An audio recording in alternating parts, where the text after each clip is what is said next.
What we are told is the first ever Dad's Strike will take place on Wednesday. Some fathers are asking their bosses for time off to lobby the government for an increase in paternity leave. Now, campaigners say the 2 weeks paternity leave that British fathers get just isn't enough. And we've been speaking to one Leeds dad who believes we're out of kilter with our European neighbours. My name is Luis Palicio. I'm technical manager, and I think parental leave should be improved in this country.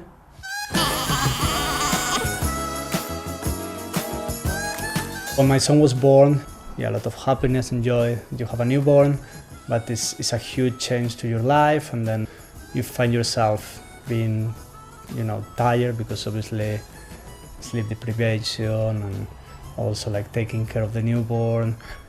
And then you have to still, you're expected to be 8 hours or more at work. Barbara started to laugh. "Stop copying me," she said. The DadShift is a campaign for better paternity leave in the UK, bringing together men, dads, and other parents to call for the government to improve statutory paternity leave, which is currently the worst in Europe. You get 2 weeks paid at less than half the minimum wage. That makes it the least generous statutory paternity leave offer in the whole of Europe. If you're self-employed, you get nothing at all. Is your sandwich? 2 weeks to adapt to these huge changes, which are not only tangible changes in your daily life and daily routines, but it's also like a lot of changes in your mental health. 2 weeks of parental leave seem just too little for 21st century. So the average across Europe is the equivalent of 8 weeks at full pay. At the top end, you see Spain now offers 16 weeks at 100% pay. 7 or 8 years ago, they had the same as us, just 2 weeks, and they gradually increased it over time. It's now one of the best in Europe. It's been so successful that they want to increase it further to 20 weeks at full pay. In Sweden, you have a model where both parents get 90 days each dedicated to themselves, and then an extra 300 days that they can share between them as they see fit. And that's really good because it means that dads definitely get some time, but then also the family can shape it as it works best for them, not have it dictated to them by gender. So there's loads of examples of how to do this well. There are studies that they show that fathers, that they don't get this bonding with their children from the beginning, it can create a long-term disengagement. 90% of fathers these days say that dads want to be more involved in their kids' lives. We just need our systems to catch up with that. And I think as well, the idea of what it is to be a man, what masculinity means, has evolved. Some of those old ideas around you're just a provider, you're just there for money, that's changed. And actually these days, fathers recognize how important it is to be more involved in their kids' lives. And increasingly, that's what a lot of people see, what it means to be a good father. And these days, because women are taking on more of the role of earning and providing for the family, they expect dads to be more involved, and more dads want to be more involved. But as a society, we are blocking that through not updating a system that's still built for a previous era that no longer exists. And with that, pop, pop, it disappeared completely.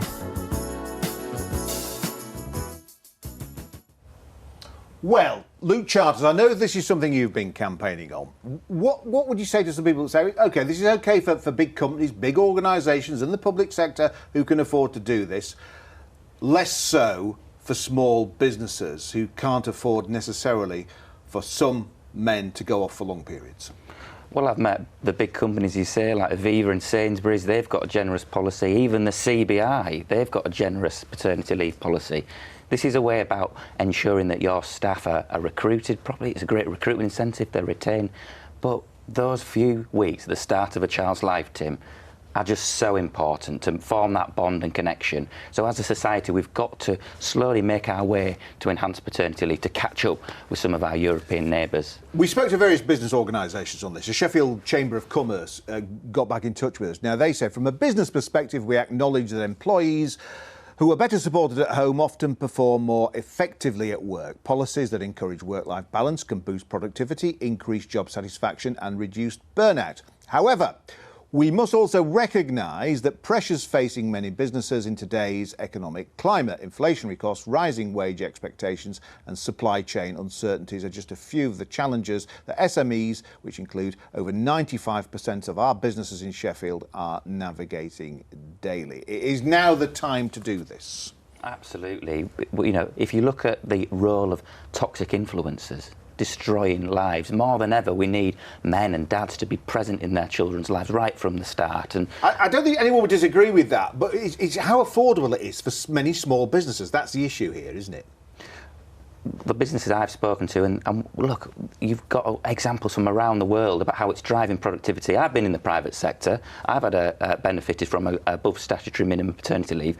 When the company gave me that opportunity, Tim, I went back and I worked my socks off for that company afterwards. So the studies show that when you increase paternity leave, you drive productivity, you drive growth. This is a no-brainer solution for dads and children. Alan Lamb, you run a small business. Is this something you support? I think getting more flexibility for people is the key thing. So the last government introduced shared parental leave in 2014. The point is well made by the business community. Who pays for this and how do you afford it? It's one thing if you've got a huge HR department, hundreds and hundreds of staff, but it's a very different thing if you employ 4, 5, 6 people to lose someone from your workforce. It's not uncommon in my sector in hospitality. You might be employing both the mother and the father, and you might lose both of them for a period. Who's going to cover the cost of that? Paula Widdowson, how come other countries can do this? I don't know why we're far behind our European neighbours, and there's no reason not that we are so far behind. And what we do need to do is follow Spain's example and slowly get ourselves into a position where it's sensible and equitable. We need a joined-up society. We need to make sure that blokes are involved as well as women are involved in bringing up their children.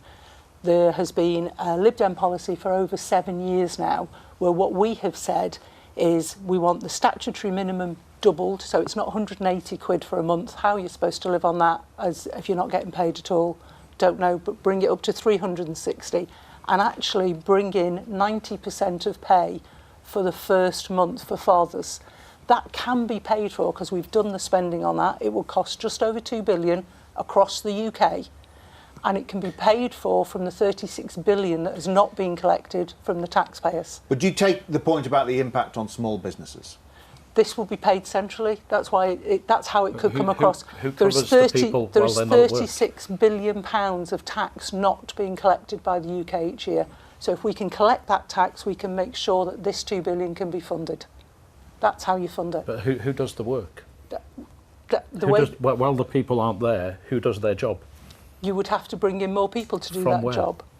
Well, why don't we ask you, Tim, because the BBC's got a policy of going above the statutory minimum, so we've seen that organisations like the BBC, that it works and supports. They don't have to generate their own revenue, do they? There's only one Tim, though, isn't there? No, I guess my colleagues who've benefited from this, who work for the BBC, are lucky. Other people who work for other organisations, including commercial broadcasters, probably aren't so lucky, really. And I guess really it's how you can have a one-size-fits-all approach for big companies, for the public sector, for the private sector, and those small businesses who perhaps employ a husband and wife team who on a practical level, that could make it difficult for the employers. I don't know. It's one of those things. It's lovely in theory, Tim, and you'd love to make it happen. And as an employer, you want to do the very best you can to support your employees because that helps with retention. But in order to support, it has to work in practice. Yeah, but in order to support your employees and in order to support current society and future society, if Spain can do it, if Sweden can do it, Finland can do it, and most of the other European countries, it cannot be beyond the wit of man for us to find a solution. And what we're saying is the first step could be that, just a month at 90% pay, and then how do you actually ratchet it up? What are the benefits in terms of mental health and social cohesion? If you support family-friendly policies, do you support scrapping the 2-child benefit cap? Well, I think looking at the 2-child benefit cap is an important lever that we could pull when it comes to child poverty. Just look at this week on free school meals. We've extended that. That's going to lift 100,000 children out of poverty. But I don't think the Conservatives have a leg to stand on when it comes to child-friendly policies. Look at the Employment Rights Bill. They voted against Tim. Day one paternity leave rights. Tens of thousands of dads, they would stop from going on paternity leave. Say that to a dad with a 2-week-old in their arms and say, sorry, back to work. It's a disgrace them voting against that bill. There'll be lots of people at home screaming at the TV, what about personal responsibility? Having a child, having a family is a huge responsibility. It's a great privilege to do it, but you also have to make sure you're in a position to deliver and to look after your children properly. You do, but you also need society to help you, because otherwise you could extend that out to, do you bring your own school, do you bring your own GP? There's a balance to strike. There's a balance to strike, and people. That is a nonsense. Well, there is an element. So I'll be nonsense. I don't support scrapping the two-child benefit cap. And I think there'll be many people who agree with me. I would love to understand how you wish to have a cohesive society, a society that works together to get the best from everybody, to get the skills to where we need them in our society, when you're saying, actually, you're on your own, mate, from day one, which nobody's is what saying you're that. saying. It's about striking a balance, and the worst thing is to tank the economy, have less money in the coffers because people can't. Conservatives can talk about tanking the economy when you had Liz Truss. Look, we've run out of time. We'll have to continue this discussion when the cameras are turned off. But and some interesting talking points today. Thank you to Luke Charters, Alan Lamb, and Paula Widdowson. Yep, that is all we have time for. We are going to be back same time next week. Do enjoy the rest of your day. Ta-ta.